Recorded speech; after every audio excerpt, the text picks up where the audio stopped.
Hi,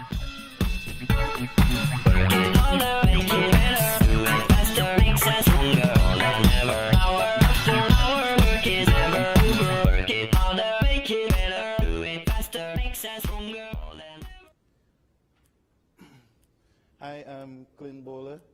How many of you know how many cars are stolen in the U.S. each year? No.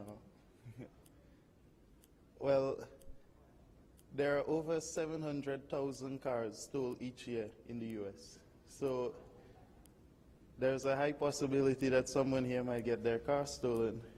But where I come from in the Caribbean, there is no car theft at all. So you could either use my system or move to Grenada where I live, whichever is cheaper. So as I said, a car is stolen every 45 seconds in the US. That's a lot. Sometimes we see the alerts that a child is in the car when they stole it or something like that. So what I have done this semester is try to create a system that it won't prevent your car from getting stolen, but if it does get stolen, you can track it. So implementing a simple, cost-effective way to track your vehicle if it's stolen. This will be done via SMS. And also I embedded a computer in the car, so you have sort of a sci-fi computer. When you look at Star Trek and you see all the dials, your car would be just like that. So it's a computer. It uses a Raspberry Pi to embed a whole multimedia system. You don't have to go for the $700 Pioneer. You could get it for under $100 with a Raspberry Pi and my system. So some of the deliverables for this semester.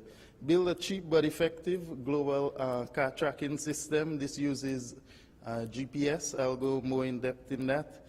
Creating a high-tech multimedia system and turn-by-turn navigation. It does have voice activation and it does have turn-by-turn voice commands.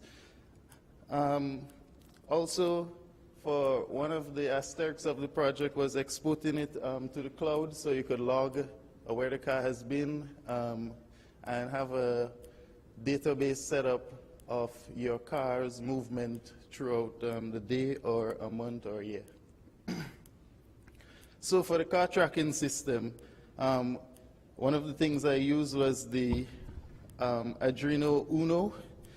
That's just a microcontroller board, a GSM shield, and that's, it uses 2G, so the data is in GPRS, and a GSM module from Adafruit. That one does have to get an antenna for it to work properly. And the software, basically it was just the Ardunio software using the Ardunio IDE and two software libraries, the software serial and the tiny GPS library. So what's behind that system? So the technology here is the software serial library. So this library was written so that you can get additional RX and TX ports, data ports on your system by using digital pin outs. So the Ardunio only has two RX and, well, 2 ports 0 and 1 that are RX and TX, but using the software serial, you can add more RX and TX ports, and that would allow you to put on several other devices. You also use a serial monitor. Ardunio has a serial monitor built in, but that one is pretty weak. So you would want to go for a more high-tech serial monitor. On my Mac, I use Cool Mac. You could issue commands to it and tell it what to do. You could also read information off your serial devices.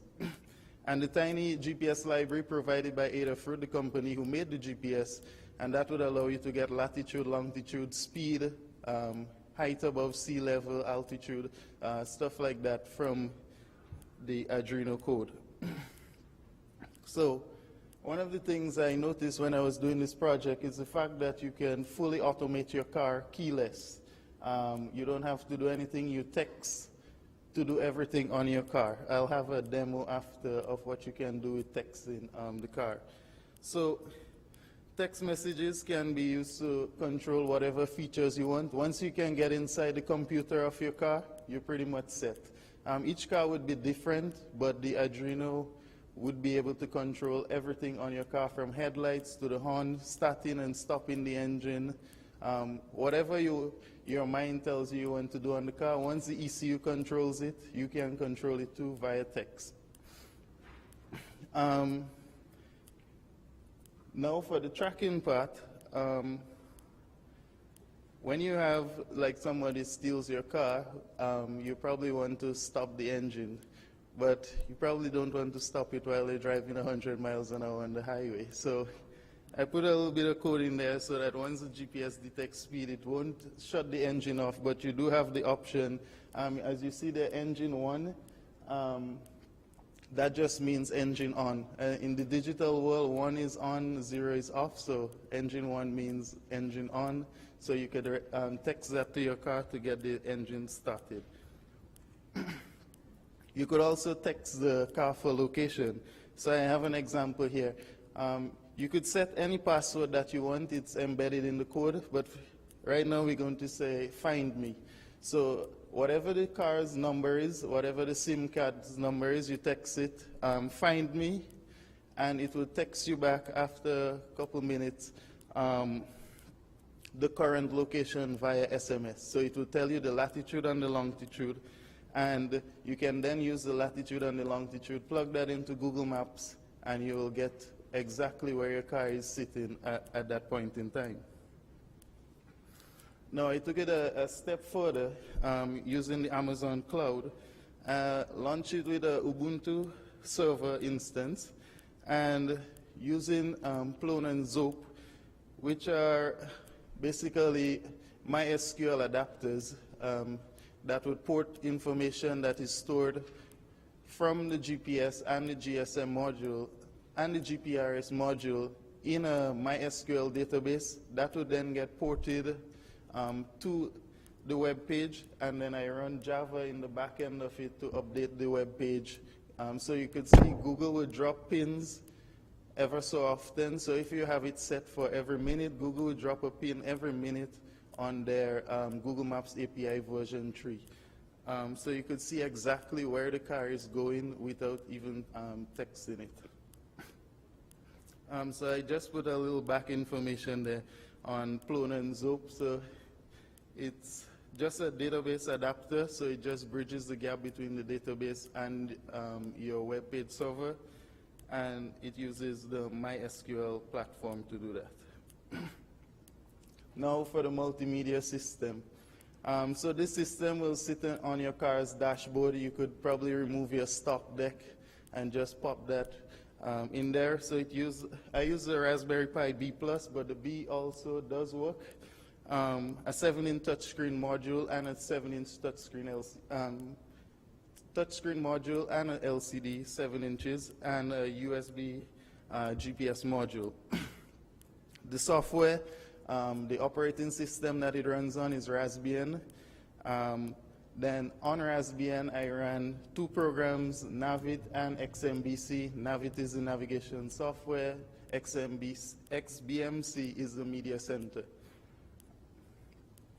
So when I started the project, I ran into a major roadblock, seeing that Raspbian does not carry touchscreen capabilities by default. So what I had to do was get the tool chain for Raspbian and rebuild the kernel and include, since Linux is not like Windows and you can't just put a driver in, what I had to do was take the kernel apart, add the driver support, and then rebuild the kernel. My little machine probably took like 12 hours to rebuild that 3 gigabytes. And the firmware also had to be updated to match the current, because since you download the latest dependencies, the new operating system kernel is slightly more advanced than the firmware on the Raspberry Pi. So I had to also do some work on the firmware to get that up to date. And then we had touchscreen abilities, and then we can install programs that allow you to configure the touchscreen. So you don't have to have a keyboard or a mouse in your car, everything is touch.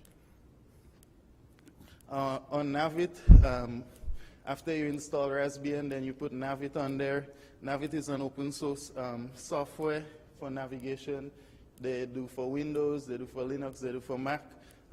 They have ported to the ARM64 processor, which the Raspberry Pi uses. So I was able to get that on there. They have a free software. You just go to any location, you select the map, and you download it. It's a bin file. You add it to the Navit bin directory, and Navit gives you turn-by-turn navigation based on those bin files. It also provides, I got an add-on. It uses almost 100% of the CPU, but it does have turn-by-turn navigation by voice, and if you add a microphone to it, you can tell it, like, take me to Roosevelt, and then it would automatically set the GPS for Roosevelt. But those do use all the power that the Raspberry Pi has to offer, so that's probably like a bigger project on a bigger system. Then I put in XBMC, which is a media center software. It's also open source. It was originally invented for the Xbox, the old school Xbox, and you could have played whatever media files that you want on your Xbox. But now they have ported it, and you can put it on any mobile device. So I've put it on to the Raspberry Pi, and so it supports almost all media files, video as well as audio. And then the new one has touchscreen support, but I did have to write a little bit of Python code to get the calibration from X11, which is the GUI for Raspbian. So what I had to do was get the touchscreen to act like a mouse. So I had to fool XMBC into thinking that the touchscreen is actually a mouse to get it working, but it works fine. For the future, tidying up the cloud database. Currently, I don't know if it's me or the school, but I'm getting some issues with the cloud service. Been doing a lot of wrong things, quote unquote, to the OTS network with that. So I've been trying to run it on my own server, but I haven't been able to open up the port. So that has to be tidied up. And the media center, the Raspberry Pi can control things in your car just like the Ardunio. It's just a little more technical because the Ardunio can give you a lot of voltage, whereas the Raspberry Pi's GPIO pins doesn't give you as much. Like, they're very easy to get turned on by the amount of amperage that you draw from them. So I'll have to work out some more on that, because I did try to add FM radio support for the media center, but somehow I can't get the station to change, even though I can hear like the shh, you know, the white noise from not being tuned to an FM station. So that's definitely something that we can look into. And next, I'll just give you a little demo of what texting the car can do. So let's say you want to turn on something. Right now, we just have LEDs. Let me see if it will play.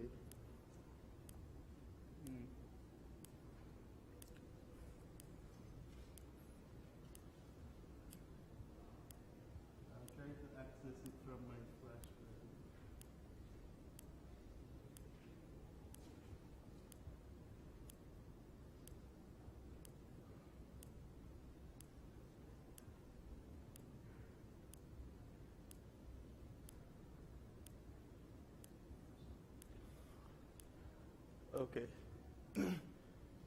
So here you can see there are 4 LEDs. So consider those LEDs as like your headlights, your engine, whatever you want them to be. So then I just simply text them. So let me see if I can pause the video. So basically, you see those numbers like hashtag A1, B1, C1, D1. Basically, what that means, in the Ardunio program, it reads through the serial. So it sets, there's a specific serial number that would be set on the GSM module, and that GSM module will now go into text mode. And once it's in text mode, I would now tell it to read characters that are coming in from whoever is texting. So A1 is A, B, C, D. It's LED 1, 2, 3, 4. And the 1 or the 0 is off, 1 is on. So when you text A1, B1, C1, D1, all the LEDs come on. So now, if you text a 0 to any one of the LEDs, it will now turn the LED off. And this code can be refined to be like start engine or engine 1 or whatever you want it to be. The code can be much more fancy, although the Ardunio doesn't have much memory, so it'll probably have to be working off Ardunio Mega. Yeah.